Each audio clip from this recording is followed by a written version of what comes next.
This computer.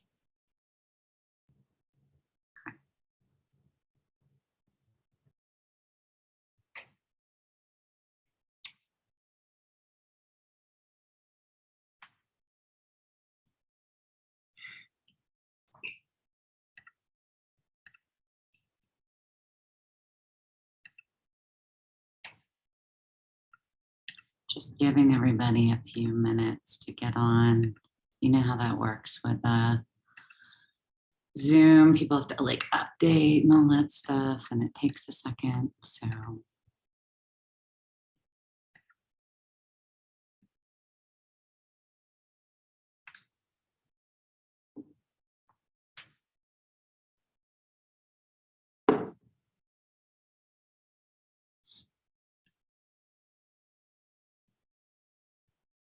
hello, Kayla Jones. Nice to meet you in virtual person.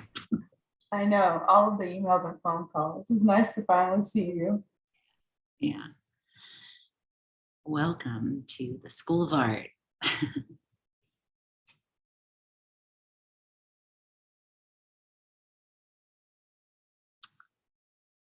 Well, this is going to be recorded, and it is being recorded at this moment. Hopefully I'll know how to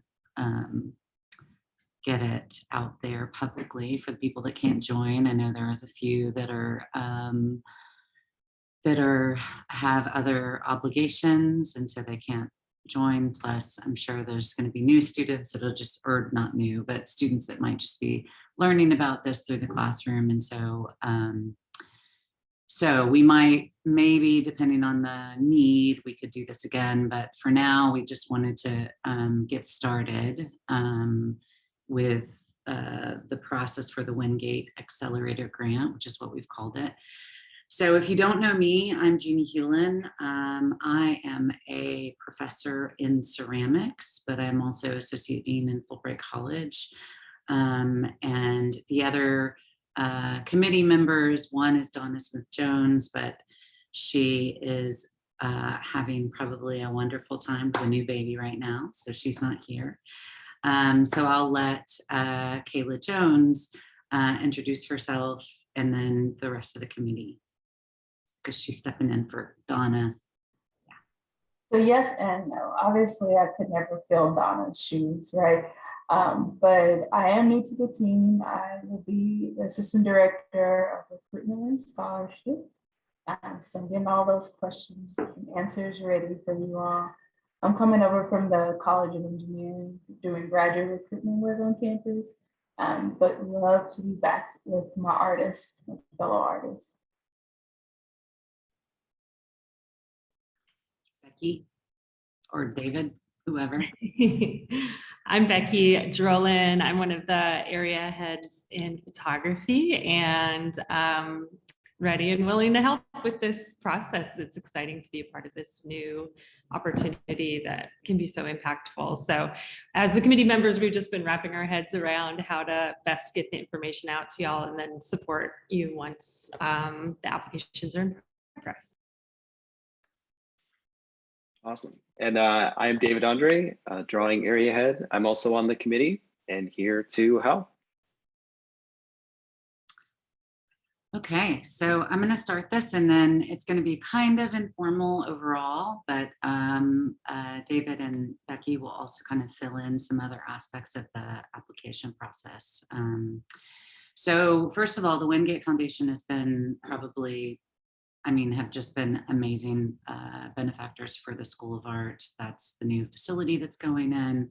Most of the equipment that you use was purchased in 2015-16 through Wingate money, and they are based in Arkansas. They actually reached out to us and asked us to apply for this grant, and we're grateful to get $351,000 to be kind of doled out over the next 3 years. So we've gone through a pretty large, over the last year and this year, kind of getting feedback from all the faculty in the studio art on how we would like to move forward with this grant, how we wanted to apply for it, and also meeting the needs of the Wingate Foundation. The Wingate Foundation is actually made up of the artists, the family are all artists. And so they really understand what it is to be a practicing artist. And they really wanted to prioritize through this grant, basically practice and making sure that people have this opportunity to kind of leap into a full-time practice. As we know, practices are very different from each other. So we didn't want to limit the way that this was presented. We didn't want to obligate you to anything specific. We wanted to keep it open, and we really wanted you to be able to kind of determine both through your grant and then over the course of the year how you would be spending a $10,000 grant. We will be needing to take data because they want to see that this was a very important, valuable experience. And so there would be surveys that we would be sending to you as well as others to make sure that you're actually utilizing this grant in a way that really does impact your studio practice. This is only for studio art majors. It is not for BA students or BFA students. I mean, BFA, art education, graphic design. It is just for studio art BFA students and MFA students. With that eligibility, you have to be, I might move this to somebody else, but just really quickly, eligibility is if you're an MFA student, you would have started in fall 2019 or 2020, spring 2020. And those are the only ones that are eligible for this year, the people that actually started their MFA program that year. And then BFA students, you must be eligible, as well as you have to be eligible to graduate for everyone, either this fall, you're eligible, or this spring or this summer cycle. Trying to think if I've forgotten anything that I'm supposed to set up there, but I think I'll turn it over to the other two to kind of move forward with the application process, and then we're going to just chime in if we feel like we need to add something else in this. So I'm turning it over. That sounds great. Thanks for the setup, Jeannie. So I'll jump in and talk a little bit about some of the exciting stuff. Number one, money, right? That's why we're probably all here. We're excited about the support that this grant program supplies. Besides, well, money is one of three things that I think really supports you if, awarded with this grant. So let's first start talking about the financial support. So the financial support is distributed in two stipends between the fall and the spring of the awarded year. So I think that's important to note as you are planning your application, thinking about how you might utilize that support as it's doled out, across the entire grant year. In other words, you're not getting all of the money up front. The idea is to support your practice kind of consistently throughout that grant year.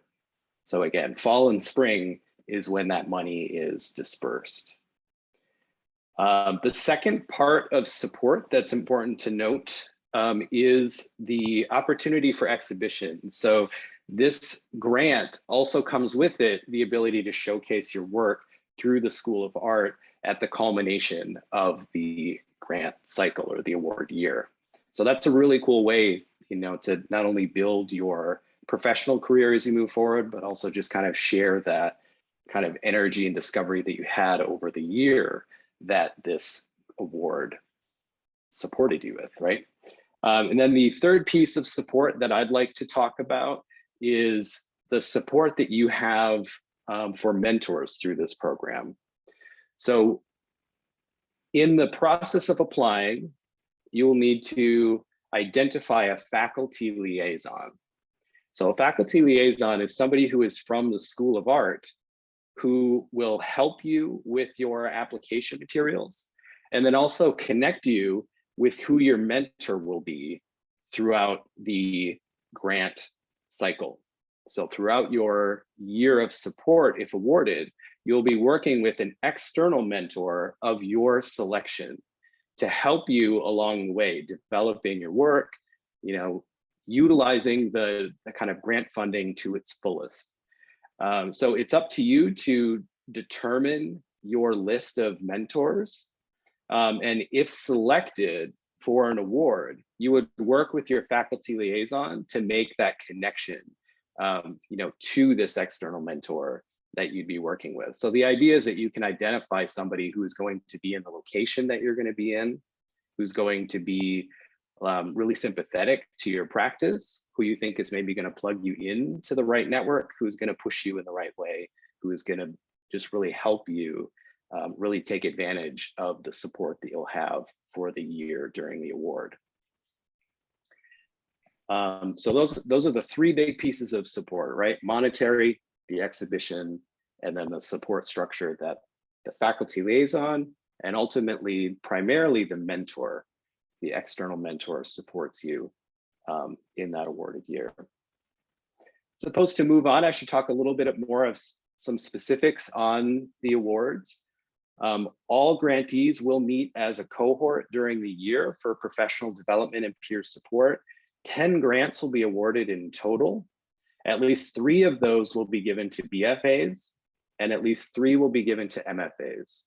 The remaining 4 awards will be allocated depending on the application pool, with the instruction to the external juror to try to reach parity between BFA and MFA applications. We're also encouraging the juror to make every effort to grant awards representing a diversity of media within the awardees. So we're currently in the process of determining who that external juror will be. And of course, we'll be excited to announce once we have selected and finalized that juror. But the idea is that we're looking for somebody that has prestige in the field and that is going to give us a really, balanced and, adequate selection, right? With our concerns in mind for diversity. Just to move forward, I'm going to double up on a few things that Jeannie said, but I want to read these off so I don't miss any. The eligibility criteria is to be eligible. Current students must have graduated by December 2021, spring 22, or summer 22. The MFAs in student art that began the program in 2019 and 2020 are the cohort that are eligible. Undergraduate students must be BFA student art majors. Students may only apply in one grant year cycle. So students may not defer or postpone graduation to apply a second time. So this assures that everybody has their fair one shot at it. And then finally, graduation is required for grant funding. So the awardee may lose funding if they don't graduate on schedule. So that's important to note. So I think that's it for my kind of portion of the meat of things. I think I'm going to throw it over to Becky, who will talk a little bit about the application process itself. Thank you. I'm going to see if I can share my screen. Jeannie, can you give me permission? Do you know how to do that? So our application is through SlideRoom, and I thought I could just pull up SlideRoom, but if that doesn't work, I'm sure most of you have already submitted to SlideRoom at some point. And okay, this is going to work. We've got this. Great. All right, so I'll talk through this and then I'm sure there'll be questions, and we really wanted this session to land in your questions for us overall. So here's the School of Art SlideRoom portal. So uarkart.slideroom.com. Maybe someone can drop that in the chat in case anybody needs it. But our application is all the way at the bottom. It was added the most recently. So there's an awful lot you can apply for in here, but this is the one we're looking for, Windgate Accelerator Grant. The deadline is March 18th. So we have a good amount of time, but we wanted to host the session early enough because it's a large amount of money on the line. We want to give people the chance to be thinking about this, getting the best application materials possible. And, if you're working with your faculty liaison to help edit writing, to hopefully be able to get them some some ideas or have those conversations well in advance of the deadline. So, you know, as faculty, we're not trying to help the night before it's due or something like that. So this description is a lot of what we've talked about, but I'm going to go ahead and just say preview the full application so that you all can see what we're attaching, what you need to apply with. So the first document, we'll have a couple documents and then some of your artwork, of course, but the personal background, diversity / artist statement, this should be a PDF and up to 1 page. And this is about you as an artist, as a person, about your practice, about your priorities in your practice. Within that, you can address diversity as maybe it relates to you and your practice. So whether that's race, gender, sexual orientation, physical ability, you know, we care to understand and be able to allow the external juror who doesn't know you as well as your faculty do to sort of like understand the breadth of your practice. The second document is an actual project proposal for the period of the grant year. And so that proposal would be your plans for how to spend the money, you know, not in a line by line, because you'll see that the next item is a budget. So that's where we'll hit the line by line. But what are your goals for the grant cycle? This can be pretty vast. And so for some circumstances, it will be a specific project, you know, supporting things like residencies, moving to a new city to begin your studio and your practice. You know, there are a variety of ways that your project proposal can take form. And so that's something, again, that the faculty liaison you're working with can help with. But also, you know, we on the committee are happy to give feedback. Your budget should be more of an itemized line by line. We had talked about providing a template for this, but then realized again, the way that this grant can be spent is pretty broad. And so we have some examples listed down below here. This is a pretty limited list. I think for those of us in art practice, we know that sometimes what money has to be spent on is peculiar. We mentioned producing work for exhibitions, shipping work to and from exhibitions, professional opportunities, including application fees, studio materials, studio rent, items and equipment that would strengthen your art practice, travel costs, residencies, and even living expenses. You know, we want to see that you kind of can wrap your head around what $10,000 looks like. You know, it can be a lot of money in some ways, and then it can go really quickly in other ways. I could probably spend $10,000 on a single piece of equipment right now if given the opportunity to. So how would you ideally spend it? How would this be broken up throughout the year is what we're looking for in the budget. So I think that this can essentially, it can be like a little Excel spreadsheet. It could even just be a list with a total at the bottom made as a Word document. We basically just want to see how you would intend to spend it. And I would say, correct me if I'm wrong, Jeannie and David, but this budget is kind of just an estimate as well. You know, like sometimes the reality of the year plays out differently. So you wouldn't be held accountable if your budget veers, you know, if the thing you actually need to spend money on looks different than what you're predicting here a year out, basically. Yeah, I mean, I think the main thing about it is that whatever you budget for or whatever you spend the funding on, I mean, they should be aligned as much as possible. You should be setting up these opportunities in correspondence, maybe now even thinking about it and looking at real numbers.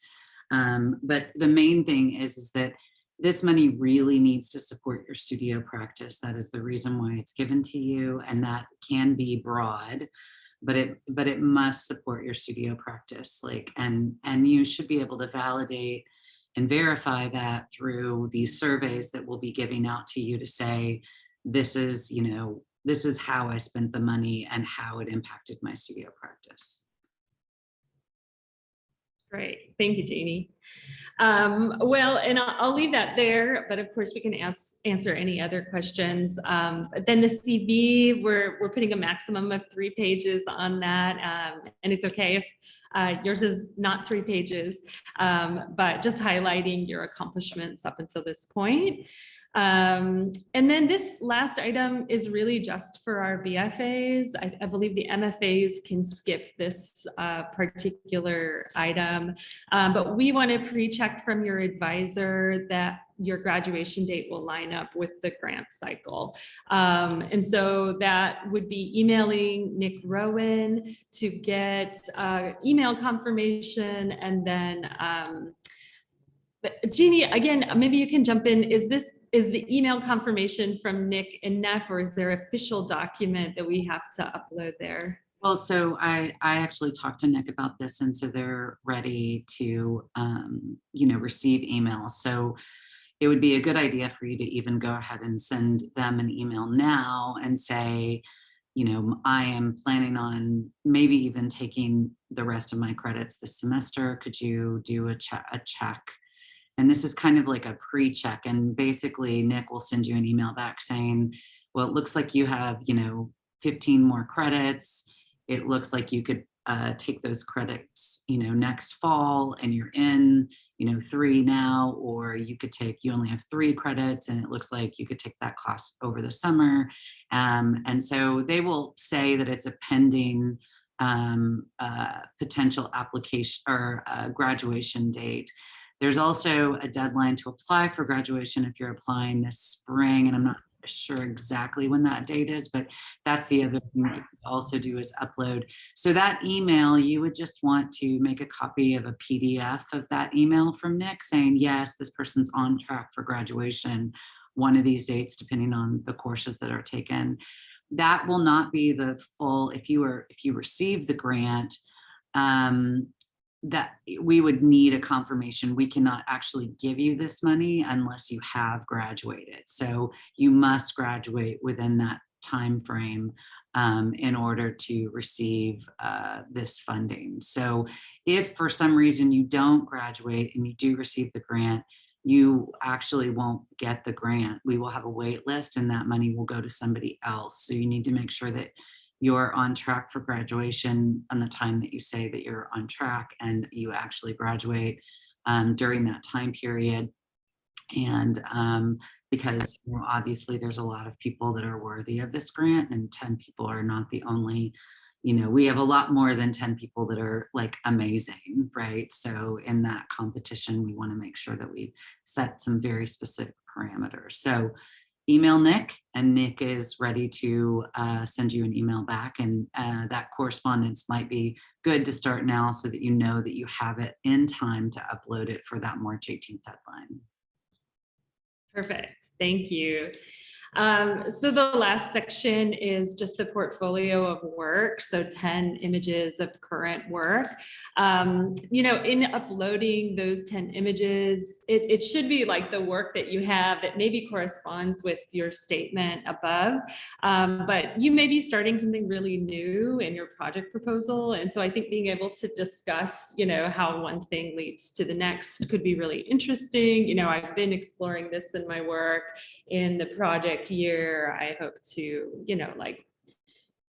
carry on or do XYZ. So I guess I say that because sometimes, it can be difficult when you're proposing something new to have to upload work that doesn't quite, it's not the exact same fit, but that's okay. I think in all of this, understanding that this is an external juror, that, maybe your faculty know a certain amount of things about you and your work, and we have some closeness. So how can you really convey, your priorities as an artist, what your aspirations for the year are, what the money can do for your work, etc., to someone who hasn't met you, that what they have is the information that is held in this proposal. So I think that's all of it from me. So I wanted to just add one more thing about the mentor. I think that some people feel very, very comfortable with like people that they know. And I don't think that that is not what the purpose of this mentorship is. The purpose of this mentorship is, as David said, to really help you grow into a field that you want to be a practicing artist in. So, think big, and it's surprising, but you might have one artist that has come as a visiting artist and you had a studio visit with them, or you've had some sort of correspondence through Zoom or something, or it's somebody that's a friend of David's and David thinks that that's a really good match for you, or somebody else, your faculty. Even though they're like a big time artist, the opportunity, especially artists that have a full-time studio practice, don't get a lot of opportunities to have teaching and mentoring in their direct studio practice, and might revel in this kind of opportunity to work with you and get to know you and help you. I know mentorship is extremely important to me, and I learn just as much from my mentees as they hopefully learn from me. And so I think you want to make sure it's not someone local. It's not somebody that you already know. It's somebody that you know can help you, right? Somebody that would help your practice and really get you to the next step. It could be somebody that you want to be a studio assistant with in the future. You could even think about negotiating a studio assistantship position through this mentorship opportunity, offering that I'm going to move to New York, and in this mentorship, I would love to, have a practice alongside yours. Anything is open, and this is a really good opportunity for you to reach in and talk to your faculty liaison about like, what do you think is appropriate for you? Or you have probably several mentors in the School of Art faculty wise, get their feedback. And you don't need to identify your mentor now. You will have to have a mentor identified when you receive the grant. But it is a good idea. Like that can be folded into what your project proposal is. I'm gonna reach out to the Astor Gates and ask if he'll be a mentor for me, blah, blah, blah, blah, so yeah. Anything else that we've met? Yeah, go ahead, Becky. Maybe just a quick note, because those listening might not know, we do have funding for the mentors too. So they're not just strictly volunteering, they're being paid for their time. And there's a minimum amount of times that we're going to set with the mentors to agree upon meeting with you. So yeah, I think we were hoping within the grant that the burden of mentorship falls far more on the external mentors, and then the faculty that you already know are more connective, and they are just helping make sure that everything is in motion and that you're connecting with the mentors. So sometimes, again, it's like easier to lean into us that you already have relationships with, but we really hope to kind of push everybody out to make those new connections through the mentorship. That's a good point, right? We're here to give you that boost to make the jump. That's what the faculty liaison is, which is like your home base, someone that you know here at the university. The faculty, or your mentor, rather, is external. That's the person we're working the closest with. So I think we'll open this up to questions. So please just chime in.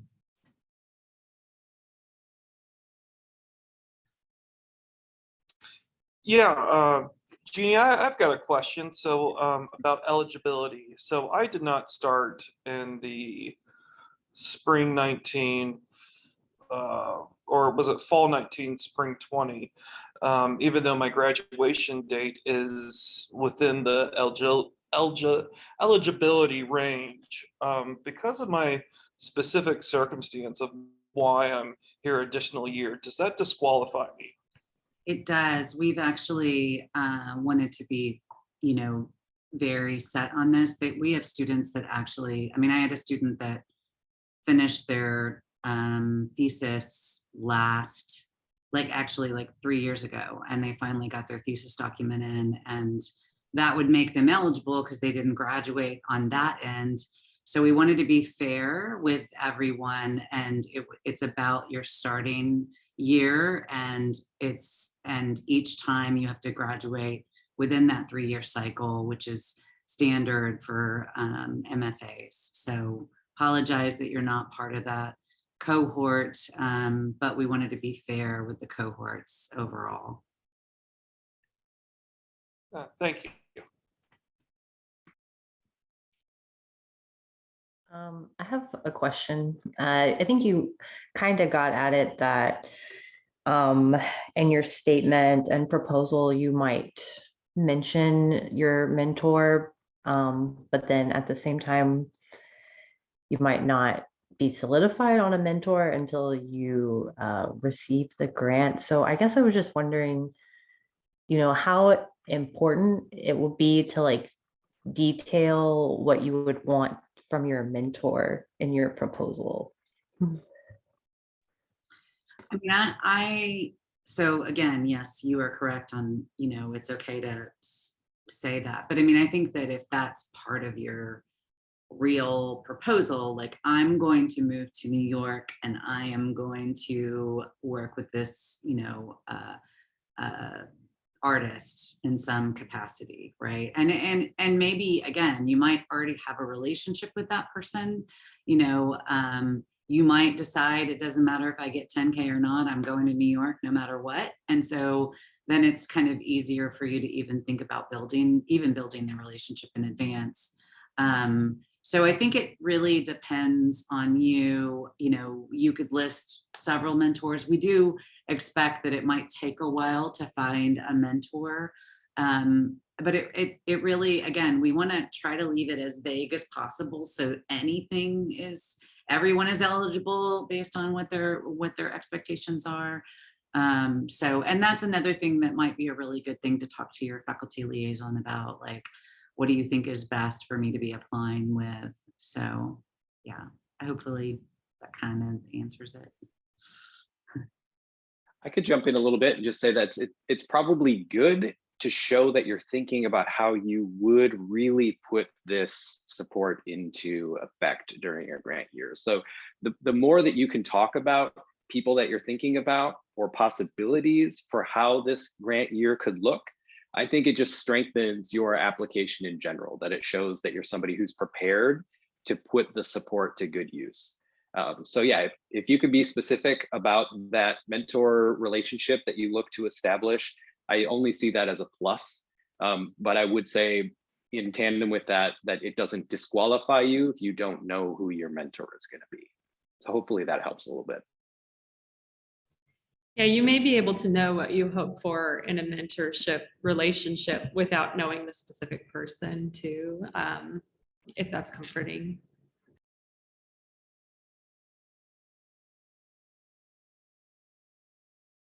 I have a question. And yeah, so it's like, I guess I'm just like wanting to hear it said in different words or something. So just to be clear, this is a grant that is for the year after you leave the school, right? But then it's still split into those two payments over fall and spring. Right. Okay. Just looking for that. Thanks. And we had talked about just giving you the money up front, but then we were also worried that you actually wouldn't fill out the surveys for us, and we really need to have some data, as well as like you could easily blow through $10,000, pretty quickly, and we wanted to make sure that you're really thinking about how this gets applied to your studio practice. And we had even sought advice from several people that had worked with grants like this in Boston and various other cities, Chicago. And that was like a very advisable way to kind of give them bigger amounts of money, don't give monthly money, and then also have like a moment where they have to pause before they get the next 5K, right? So you have to fill out the second survey, I think, before you get the second amount of money. It just helps kind of slow things down in some ways to kind of keep you on track. There's another point I wanted to make about that, but you have to have graduated. The university cannot give you this money unless you graduated, and so If you're an international student, it might be another conversation. We might have to talk about this a little bit differently. And so that would be something that we talked about after you've actually applied and received the grant. But we want to facilitate where everybody gets to use all 10K towards their practice. Did that answer your question? Okay,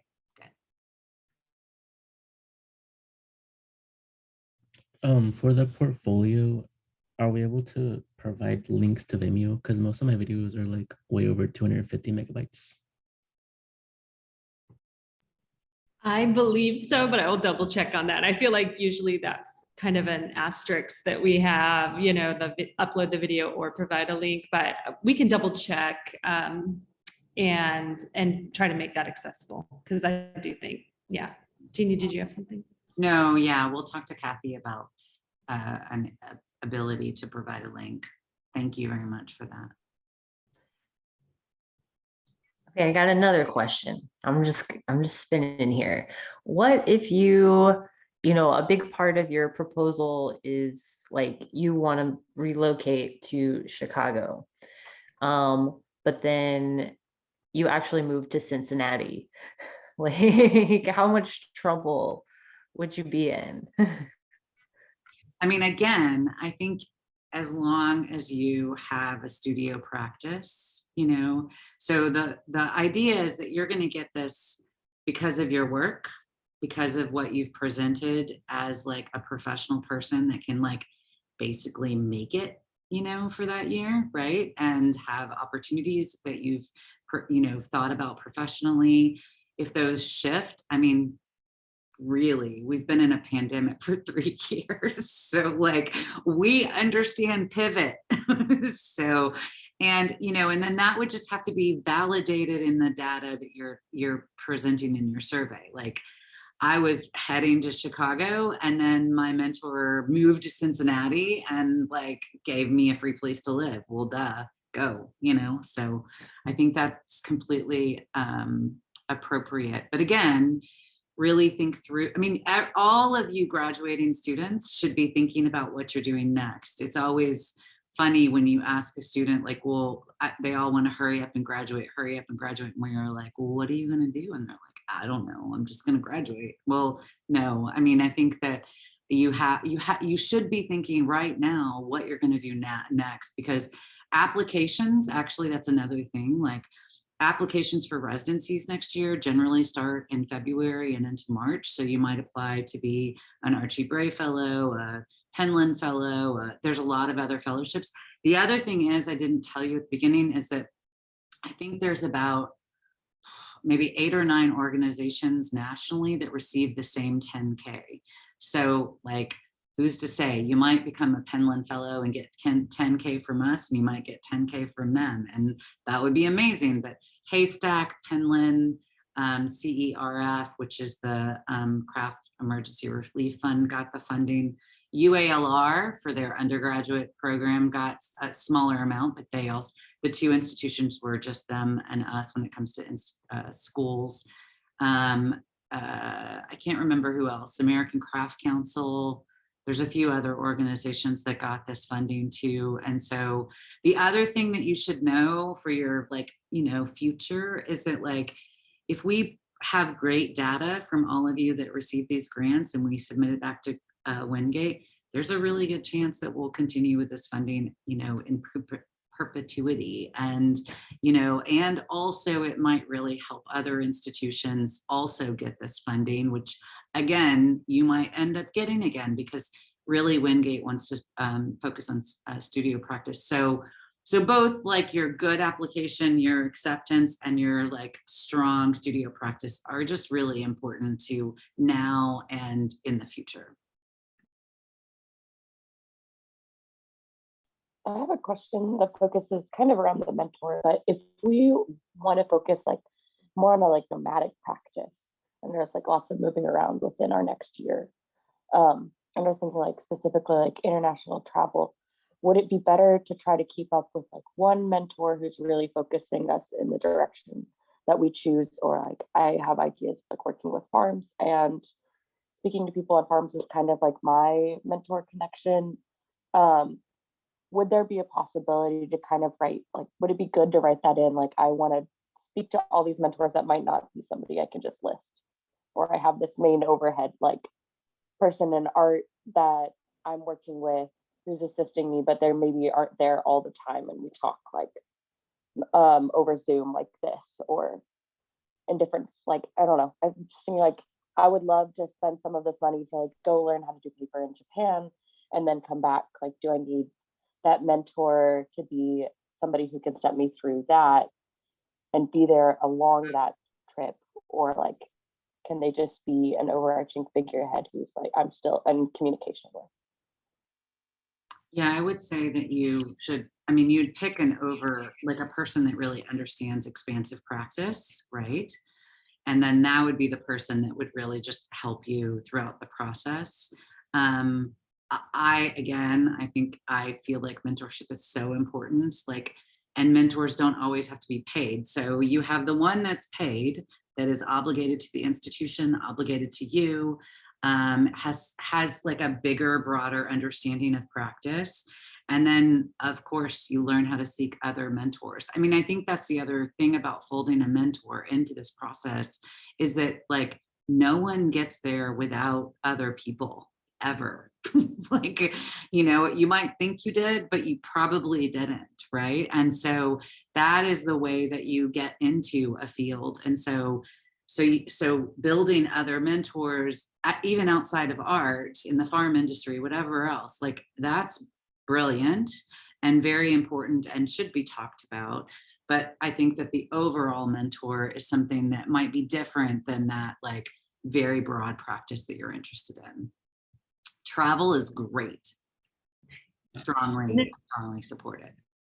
Yeah, and I think I'll just reinforce that meeting with a mentor via Zoom is okay. You know, it might not always be realistic to move to the city where this person is. You might have a mentor that really intrigues you that is only willing to meet virtually. That all seems totally reasonable, and it'll give you access to a lot more people as potential mentors if Zoom is on the table.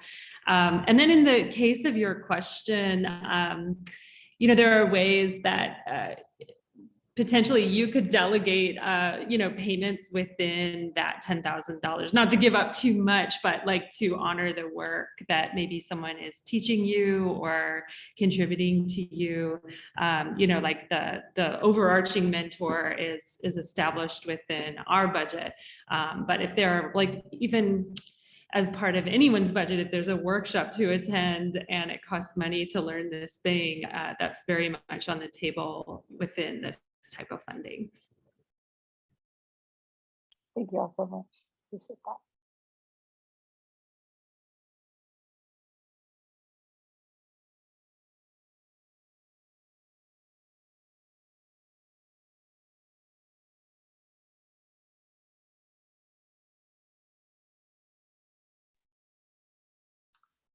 So, I mean, if you or your liaison, faculty liaison, have any additional questions, you're welcome to email me or Becky or David or all of us, and we're happy to follow up with you with some of those answers. And again, I want to really, really reiterate that now's the time to start thinking about your portfolio for this application. Now is the time to start thinking about long-term goals and planning. Now is the time to seek advice from your faculty. They want you to get this as much as you want to get it. So don't be shy. I guess if you have any issues with that, you know, you're also welcome to seek advice from David, Becky, and I to figure out who might be, you know, a good person to be your liaison if you haven't built those relationships, or the people that you're in your class, the classes that you're in right now, talking to those faculty, like that's really valuable to set up a meeting and talk to them and talk through this process. You have amazing faculty, and they are all willing to support you. We want you to be successful. The more successful you are, the more successful we are. So That's really important.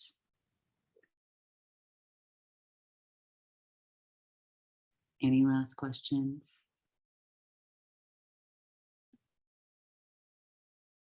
Becky dropped the link into the chat.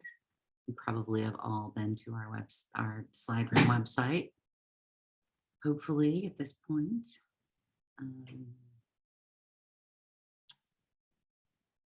Okay. Well, thank you so much, everybody. All right. Bye. Bye. Thanks, everyone. Let them dwindle down.